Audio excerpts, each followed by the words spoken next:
Welcome to another edition of Rick Answers His Email, and I've gone to an all-pay system now because I just have no time, unfortunately, to answer every single question like I used to. So I apologize for that, but my prices are very cheap. I think you'll find if you visit helpmerick.com. Rita ponied up for the $5 question this week, so she gets first in line, and she's wondering what to do for online backup. She's been one of the many folks that have had trouble with an external hard drive.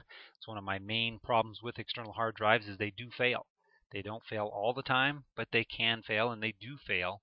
So I like to have it as a secondary backup, not as a primary. But her question specifically is about online backup, and she wants something that's secure yet not too expensive. And I'm going to point you to two different areas, Rita. First one is Dropbox. And if you just go to Dropbox.com, they do have a basic version that's free for up to 2 gigabytes of data. So if you're only backing up financial data, documents such as Word and Excel or word processing type documents, it's perfect. 2 gigabytes will be more than enough to do that kind of stuff. If you need to do photos, you're going to probably need a lot more space, and they do have a $10 a month for up to 50 gigabytes. But if you do need to pay for more than 2 gigabytes, I recommend going to Mozy.com. And here's Mozy. If you go up here to Products and then Home, you will find that they also have a 2 gigabyte free plan, and their unlimited plan is only $5 a month.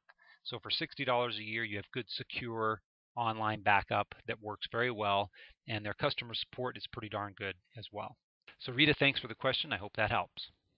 Jim has a question about printing from Firefox, and it sounds like from what you're saying, Jim, is that you're getting probably the right side cut off, and that's not an uncommon thing if you've changed one setting in your Firefox.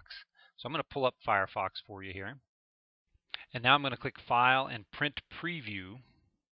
And as you can see, I can see both sides of the page, and I think that's where you're probably missing the boat.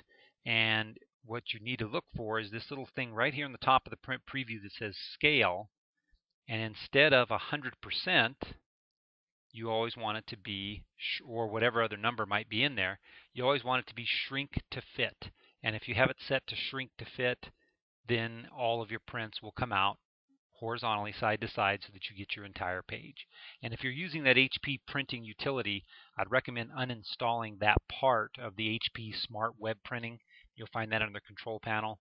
You don't need any extra utilities. Just remember to use shrink to fit. And the last question for this week is from Ted, who's trying to use Outlook, but he didn't say which version, with Windows 7. If you're using Outlook 2003, that's the oldest version that'll work with Windows 7.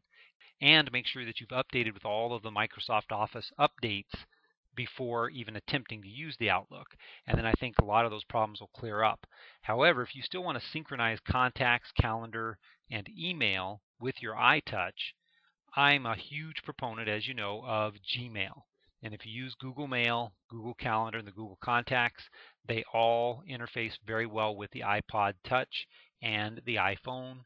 And that's exactly what I use, and I've never looked back after switching to that from Outlook many years ago. So thanks for the question.